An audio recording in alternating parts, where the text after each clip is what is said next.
Roman Reigns returns to challenge Cody Rhodes' script. Roman Reigns just destroyed everything Cody Rhodes accomplished, and I'm about to tell you why WWE giving Roman another championship opportunity is the most insulting, tone-deaf decision they've made in 2025. And if you're sitting there thinking Roman deserves this shot, then you fundamentally don't understand what's wrong with WWE's booking philosophy, and you're part of the problem. Survivor Series 2025 just ended. Cody Rhodes successfully retained his undisputed WWE Championship in what should have been a career-defining moment. The American Nightmare standing tall, championship held high, having overcome yet another obstacle in his incredible title reign. The crowd's celebrating. Cody's celebrating. Everything feels right in the WWE universe. And then Roman Reigns' music hits. The Tribal Chief has been gone since losing that very championship to Cody at WrestleMania 40. Months of absence. Months of silence. Months of WWE supposedly moving forward without him. And now he's back, walking down that ramp with Paul Heyman at his side, that smirk on his face that says, "I never really left." He gets in the ring, stands face to face with Cody, and without saying a single word, points at the championship. That's it. That's the statement. Roman wants his rematch. Roman wants his title back. Roman wants to reclaim what he believes is rightfully his. And just like that, WWE's entire forward momentum crashes to a halt because we're doing this again. We're really doing this again. Here's my first question: does Roman Reigns deserve another title shot, or should WWE focus on building new challengers? Drop your honest take in the comments, because this is the debate that's dividing the wrestling world right now. Let me be crystal clear about something: I'm not anti-Roman Reigns. Roman is one of the most talented performers WWE has ever produced. His work as the Tribal Chief was legitimately historic. His 4-year championship reign was compelling television. I acknowledge all of that. But there comes a point where even the greatest performers need to step back and let others shine, and that point was months ago. Cody Rhodes beat Roman Reigns at WrestleMania 40 in what was supposed to be the definitive end to Roman's championship dominance. Cody finished his story. He defeated the final boss. He claimed the prize that eluded his father. That was the moment. That was the payoff. And it only works if it's permanent. If Roman just gets another shot and possibly wins the title back, then what was the point? What did Cody's victory actually accomplish? WWE spent 2 years building to Cody versus Roman. 2 WrestleManias. Countless promos. Bloodline interference. Family drama. The entire wrestling world was invested in seeing Cody finally overcome the Tribal Chief. And he did. So bringing Roman back immediately to challenge for the title again doesn't honor that story, it undermines it. It says that victory you were so invested in? It didn't really matter, because here's Roman again. Let's talk about the Survivor Series moment specifically, because the presentation matters. Cody just finished a grueling match. He's exhausted, probably legitimately hurt, celebrating with every ounce of energy he has left. And Roman appears looking fresh, rested, and ready to dominate. The visual immediately puts Cody at a disadvantage. It frames Roman as the more powerful figure. That's intentional, and it's frustrating. Roman stands there, saying nothing, letting his presence do the talking. Paul Heyman eventually grabs a microphone and delivers the message: the Tribal Chief wants what belongs to him. At the Royal Rumble, Roman Reigns will take back his undisputed WWE Championship. Not challenge for the championship. Not compete for the championship. Take back his championship. The language is possessive and presumptive, suggesting Roman views Cody's entire reign as temporary custody of Roman's property. Cody, to his credit, doesn't back down. He's exhausted but defiant. He grabs a microphone and says, "You want this title? You're going to have to go through hell to get it. Because I didn't finish my story just to hand it back to you." The crowd erupts. That's the babyface fire we need. But the damage is already done. WWE's signaling that Cody's reign has an expiration date, and that date is whenever Roman decides he wants the belt back. Quick poll: who wins at Royal Rumble, Cody Rhodes or Roman Reigns? Be honest in the comments about who you think wins, not who you want to win. Now let's analyze why this booking decision is problematic from multiple angles. First, it devalues Cody's championship reign. Every defense Cody has from now until Royal Rumble will be overshadowed by the looming Roman match. Every challenger Cody faces will feel like filler, a placeholder until the real feud begins. That's disrespectful to both Cody and whoever he's defending against in the meantime. Second, it reinforces the narrative that WWE can't move forward without Roman Reigns. 4 months, SmackDown has been building new stars, creating fresh storylines, and proving the show can thrive without the Tribal Chief. LA Knight's been getting consistent pushes. The women's division has been flourishing. Tag teams have been given attention. But now Roman's back, and all that progress feels meaningless because the spotlight shifts entirely to him. Again. Third, it's creatively lazy. WWE has an entire roster of talented performers who could challenge Cody Rhodes for the championship. Gunther could move to SmackDown and create a dream match. Seth Rollins could reignite their rivalry. Randy Orton could have one more legendary title run. Drew McIntyre could finally get the crowning moment he deserves. AJ Styles could prove he's still got it. But instead, WWE goes back to Roman because Roman's comfortable. Roman's proven. Roman's safe. And safe is boring. Fourth, and this is important, it teaches WWE's audience that nothing really changes. No matter who wins, no matter what story gets told, eventually Roman Reigns comes back and everything revolves around him again. That's not storytelling with consequences. That's a holding pattern. That's creative bankruptcy dressed up as giving the fans what they want. Let me address the counterargument because I know what Roman fans are thinking. Roman never got his rematch. He's entitled to one. And technically, you're right. In kayfabe, Roman lost his championship and traditionally would receive a rematch clause. But wrestling isn't about legalistic adherence to kayfabe rules, it's about telling compelling stories. And the most compelling story isn't Roman immediately getting another shot. It's Roman having to earn his way back. Imagine if Roman returned and had to work his way up the card. He comes back and has to face mid-card talent, then upper-card talent, proving he deserves another championship opportunity. Each match shows a different side of Roman: desperation when facing elimination, frustration when struggling, and ultimately determination as he claws his way back to the top. That's a story. That shows character development. That makes his eventual title shot feel earned rather than entitled.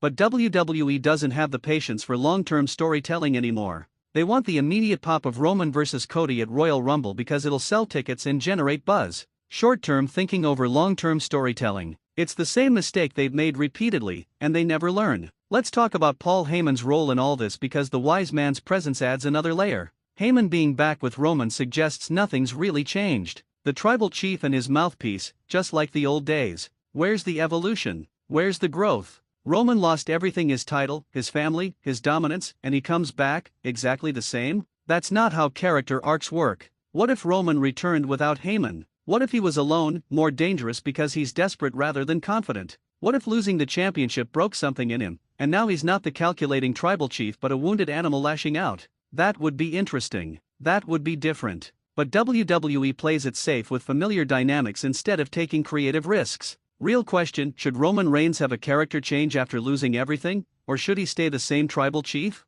Let me know your thoughts below. The Royal Rumble match itself is going to be fascinating regardless of outcome. If Cody wins, it reinforces his position as champion but also means we're probably getting a rematch because WWE loves trilogies. If Roman wins, then Cody's entire reign feels like a transitional championship run between Roman's dominance and more of Roman's dominance. Neither option is particularly satisfying from a long-term storytelling perspective. Here's a scenario I'm genuinely worried about: Roman wins at Royal Rumble, takes the championship into WrestleMania season, and we get Roman as champion again at WrestleMania 41, WWE's biggest show of the year, and the main event is Roman defending the title he just reclaimed. That would erase everything WrestleMania 40 accomplished. It would make Cody's victory feel temporary and meaningless. It would tell the audience that Roman's the real star and everyone else is just keeping his throne warm. Alternatively, Cody wins at Royal Rumble in a definitive fashion, establishing once and for all that he's surpassed Roman. Then we don't get a trilogy because it's not needed. Cody's proven himself twice, and Roman has to accept he's been dethroned permanently.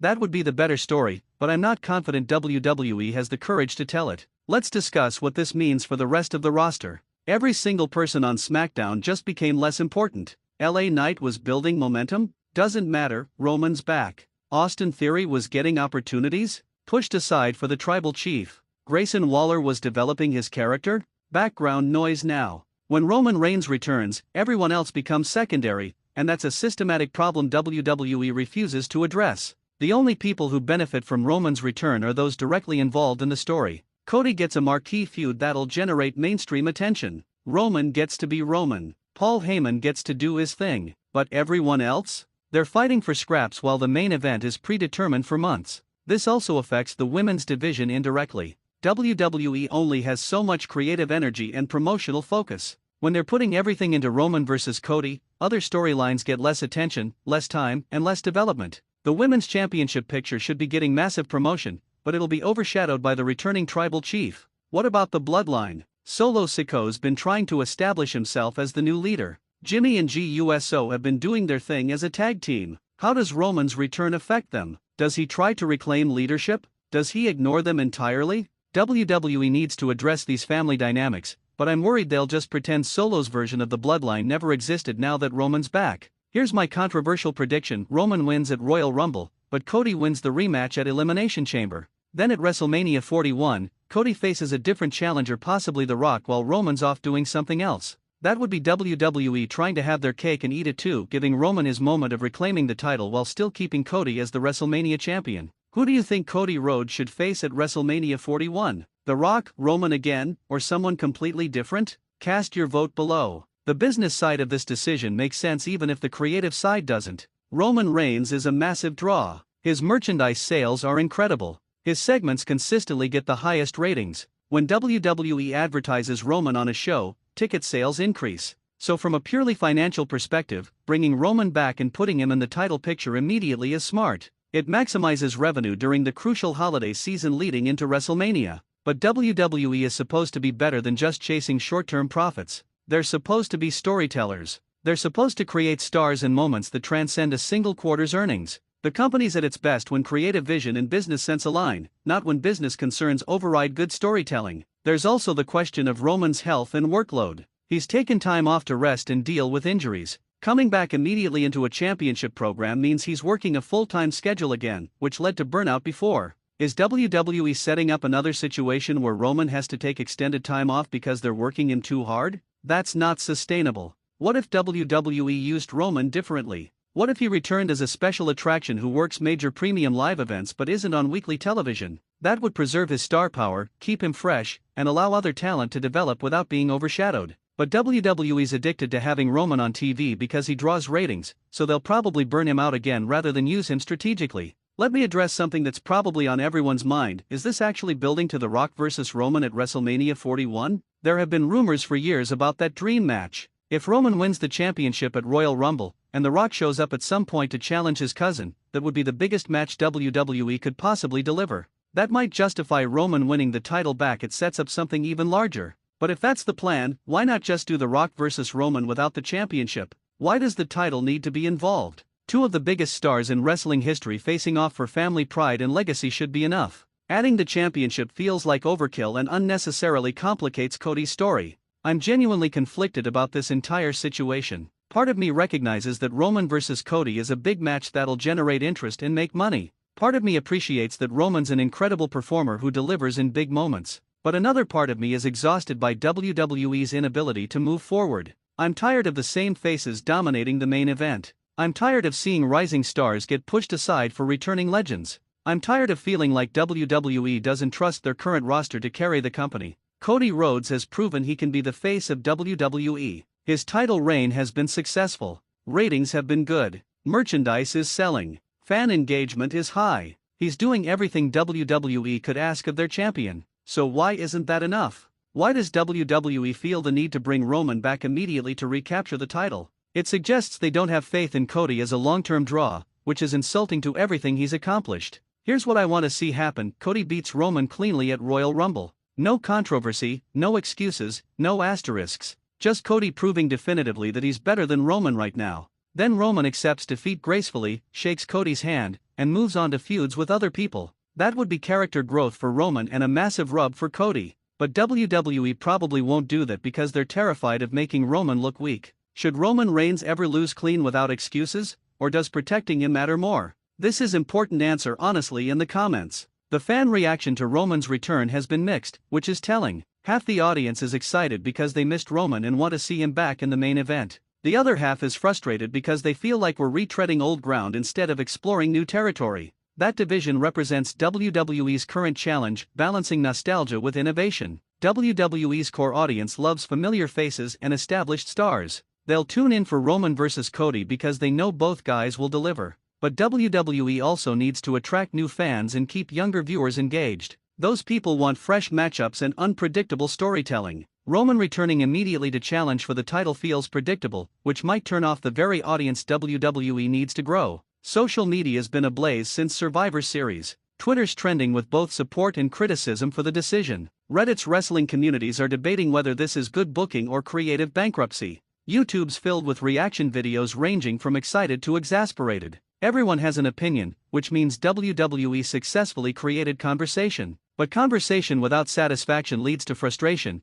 and frustrated fans eventually stop watching. What WWE needs to understand is that Roman Reigns doesn't need the championship to be important. He's transcended the title at this point. Roman appearing on SmackDown in any capacity makes news. Roman having a feud with anyone generates interest. Roman wrestling for the Intercontinental Championship would make that belt feel more important than it has in years. WWE has the opportunity to use Roman to elevate different parts of the card, but they keep shoving him back into the main event because it's comfortable. Imagine Roman returning and declaring he wants to win every championship in WWE. He goes after the Intercontinental title first, then the tag team titles, building an empire of gold rather than just reclaiming the big one. That would be a fresh take on his character and would involve way more of the roster in meaningful storylines. But WWE probably won't take that risk because championship collecting storylines rarely work long-term. I keep coming back to the fundamental question, what's the end goal? If Roman wins at Royal Rumble and reclaims the title, what's his next chapter? Another multi-year reign? That's been done. A shorter transitional run? That diminishes his aura. Losing it quickly to someone else? Then why have him win at all? None of these directions feel particularly fresh or exciting. If Cody wins at Royal Rumble and sends Roman packing, what's next for Roman? Does he disappear again? Does he move to another brand? Does he reinvent himself? Those questions are more interesting, but they require WWE to commit to Roman not being in the title picture, which seems unlikely. The Royal Rumble is in just a couple of months, which means we're getting a relatively short build. That's both good and bad. Good because we won't have months of repetitive programming. Bad because there's not much time to develop the story beyond Roman wants his title back, Cody wants to keep it. WWE needs to find emotional depth quickly, or this feud will feel surface level. One angle WWE could explore is Roman's desperation. He's lost everything: his title, his bloodline, his dominance. This isn't the confident tribal chief, this is a man trying to reclaim his identity. If WWE leans into Roman's vulnerability rather than his strength, it creates a more complex character and a more interesting dynamic. But that requires subtlety, and WWE hasn't always been great with subtle character work. Final question before I wrap up: rate this booking decision on a scale of 1 to 10, with 1 being terrible and 10 being perfect. Drop your number in the comments. Roman Reigns returning to challenge Cody Rhodes isn't inherently bad. These are two of the best performers in wrestling today. The match will be excellent. The build will generate interest. The business metrics will be strong. But from a storytelling perspective, from a building the future perspective, from a doing something we haven't seen before perspective, it's disappointing. WWE had an opportunity to show they've moved beyond the Roman Reigns era. They had months to build new challengers, create fresh matchups, and demonstrate that SmackDown can thrive without the tribal chief in the title picture. But instead, Roman returns and immediately gets thrust back into the main event, suggesting WWE doesn't trust anyone else to carry that weight. That's a failure of imagination and a waste of roster talent. Cody Rhodes deserves better than being the champion who holds the title between Roman's reigns. He deserves to be seen as the guy, not just a guy keeping the seat warm. His championship run should be about his journey, his challengers, his legacy. But now it's about whether he can hold off Roman, which makes everything about Roman again. Even when Roman's not champion, he's the center of gravity around which everything revolves. I genuinely hope WWE proves me wrong. I hope they build this feud in a way that elevates both men and creates something memorable. I hope the match at Royal Rumble is so good that I forget all my complaints about the booking. I hope the aftermath leads to fresh storylines and new opportunities for the roster. I hope all of that. But based on WWE's track record, based on their reliance on familiar faces, based on their fear of truly moving forward, I'm not optimistic. Roman Reigns returning to challenge Cody Rhodes feels less like the start of something new and more like a return to the status quo. And the status quo, no matter how successful it was, eventually becomes stale. The tribal chief is back. The undisputed championship is in his sights. And SmackDown's future is now entirely dependent on whether WWE has the courage to keep moving forward or the comfort of going back to what worked before. Based on what happened at Survivor Series, we know which direction they're leaning, and that's the most frustrating part of all.